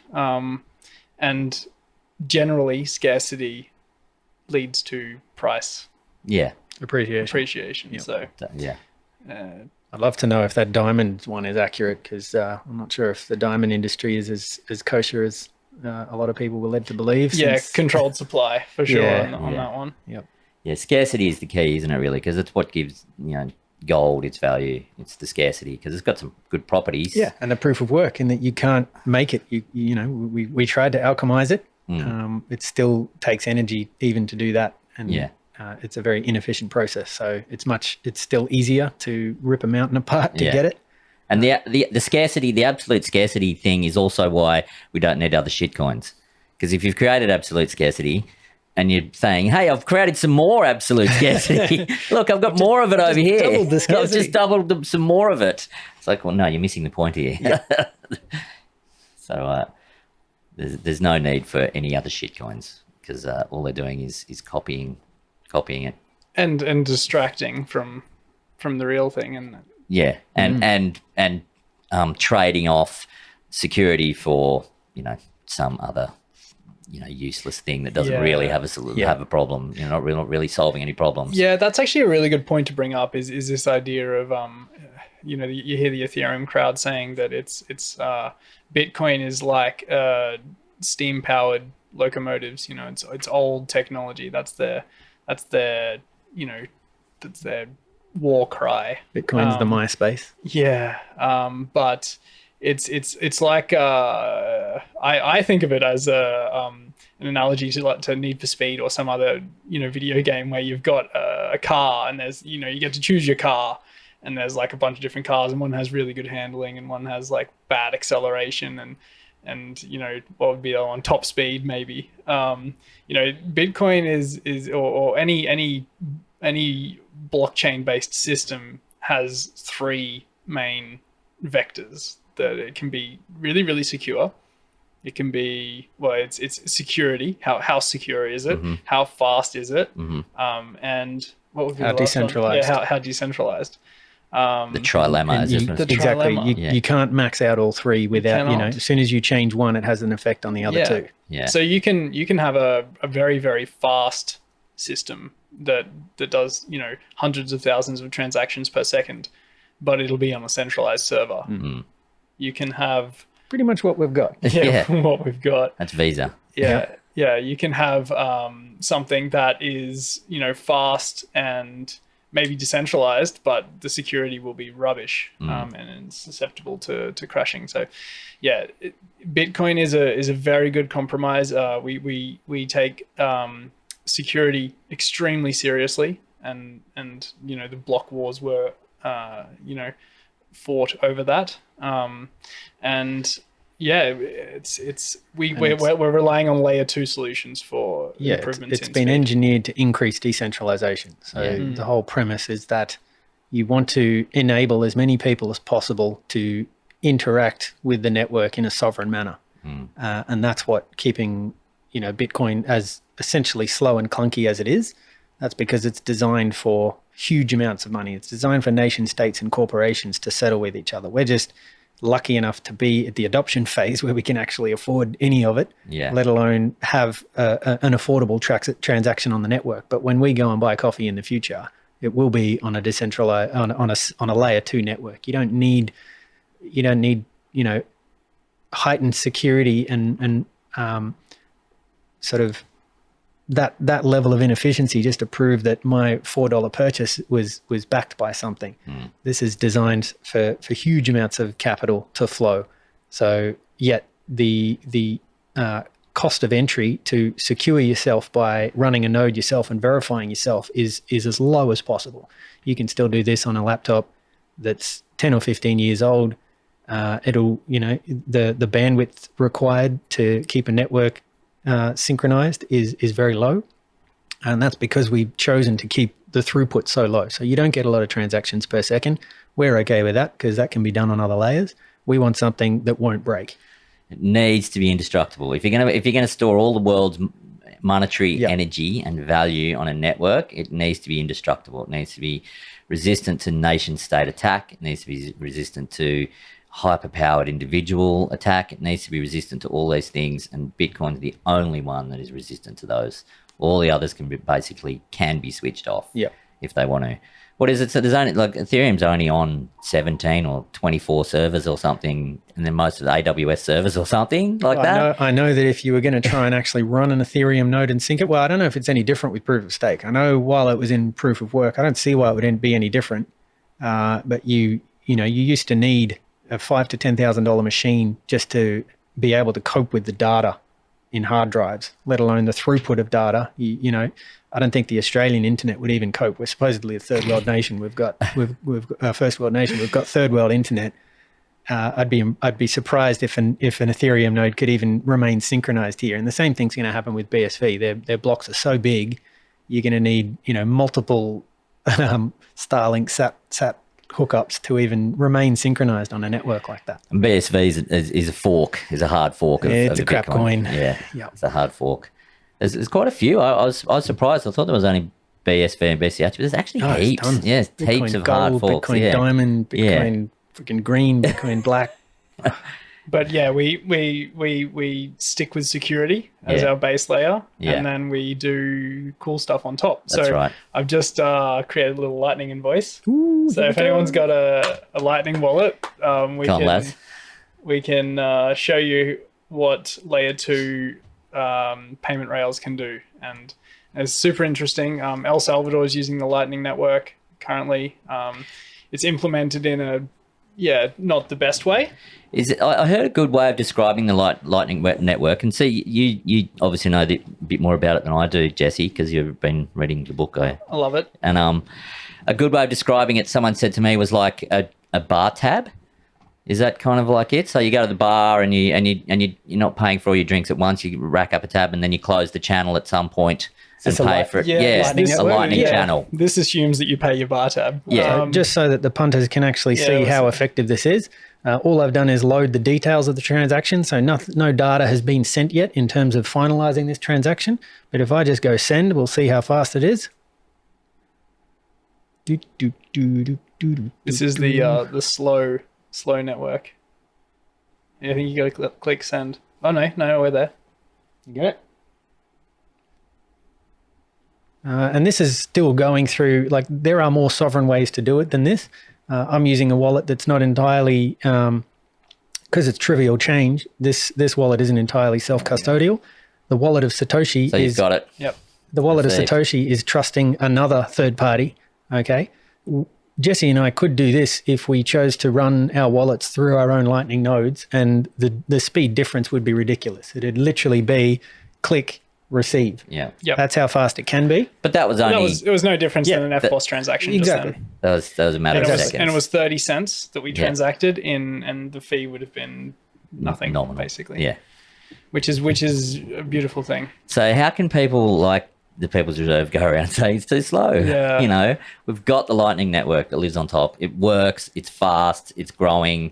You know, there's no way anyone can say that anymore. Well, you can say a lot. Yeah. And, you know, it's easy for me to walk around and make statements about all sorts of things. I can say that the COVID vaccination was effective, but unless you're going to do the work to disprove that, and most people would just rather believe what they hear. And that's where the folly comes into it. So it's about people understanding, educating themselves, getting themselves set up, and then doing the work of going out going, hey, have you heard about Bitcoin? Go to your merchants. Would you like to receive Bitcoin? Have you ever looked into it? That's the next step for sure, is getting Lightning terminals in stores the same way. Well, I'm not sure how the TPR guys are doing it. I guess it's an app or something. I'm not sure how they're doing it for tax purposes. It's all in their own wallet. There's one wallet that you have to go through. But how do you log that with your stock and do stock takes and things like that? I'm not sure, but I don't think they do. No, you don't.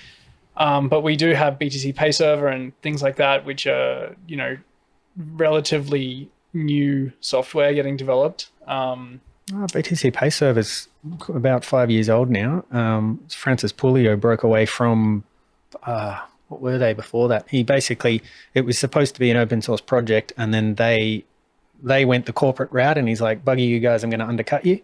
He grabbed all the open source tech out of it and made BTC Pay Server, but that's an enterprise grade suite of software that can basically enable any business, especially online businesses, to receive Bitcoin in a sovereign manner. Yeah, it's all just going to get built out, isn't it? Because it's just code, and you can build on top of code, and it's all just going to get built on top of an open source network. Yeah. An open source network is always going to beat a closed source network, because if you build on Bitcoin, you're joining ranks with everybody else that's building on Bitcoin. If you accept Bitcoin as a payment, you're joining a network as an equal player. So you get the benefits of it being an open system. Yeah, that's right. Well said. Indeed. Anything else we should add for our inaugural flight? Any other actionable advice? So, faith. How can we inspire people lacking in faith in today's carnage and chaos? Yeah, it's a good question, because the last 18 months or so in the industry has destroyed a lot of people's faith. They've seen the shitcoinery just blow up everywhere, and they affiliate Bitcoin with that. They think that it's somehow related, but it's just completely unrelated. A lot of people losing faith in their nation state after watching human rights go second to profit motives and authority. Yeah. But yeah, Bitcoin is not FTX. Bitcoin is not Celsius. Bitcoin is not, I don't know, Ethereum. It's not. You know, it needs to be separated from all of this rubbish. Yeah, and it's not fiat. It's something new, and it's something very important for humanity. And I don't think people understand that bit yet. They just see it as an incremental increase on a payment network, rather than a giant leap forward in for humanity, essentially, and the transmissibility and of value across the world at the speed of light. I think we'd all agree that Bitcoin has helped us regain some faith in humans and our ability to coalesce and to network together and to build together. And maybe the best way to gain faith is to take custody of your own coins. You know? That's a good start. Maybe it's looking at, a hardware wallet and thinking, these are actually mine. No one can take these. And that's powerful. Yeah. And also the idea of this value that I have captured up to this point in my life will always be here. It's not being bled away by some bullshit narrative. Just consider that there are no other global either political or economic projects that are happening right now, like even these ones, right? If TPR is a good thing, let's hope it is, it's local pretty much just to this area. I'm sure they'd love to be global. They wouldn't know how, because they've done it locally, right? Pegs is the same thing. Think of any other geopolitical faction, a religious faction that actually can make a difference, right? Everything else has been around for quite a long time. Nothing seems to be changing to any great degree. If not, things are getting worse. We're escalating toward war. We're escalating toward higher and higher debt. The debt clock's just climbing. The what's the minutes to midnight? What's that called? The doomsday clock. Doomsday clock. Right? How can we just fail at every aspect? And what else is there that you can join and actually learn and align yourself with and get behind and gain faith in the process? There's nothing. I can't think of anything. Can't think of anything that really I want to get behind and put my energy into, because it is hope. And it's not hope for me. Like, it is a bit of hope for me, but not much. Like, I'm not going to gain a hell of a lot out of this. But it's hope for the other 4, 5, 6, 7 billion people on the planet, that are really, really having a tough time at the moment. So if you want to know if you can find faith in this, reach out and find Bitcoiners in your area. There's something called the Orange Pill app. Unfortunately, it's a membership system, so I was hoping it would come out without that. But if you can afford it, that will help you find Bitcoiners in your area. Otherwise, jump on Meetup, see if you can find a Bitcoin meetup. Have a look on Telegram, just search in Bitcoin, you'll probably find something. And get off zero. Get off zero. Take self-custody, stay humble, and stack sats. 100%. All right. Good wrap up. All right. Well, thanks, guys. Thanks for the good first inaugural flight. We'll do it all again. Indeed. Looking forward to it.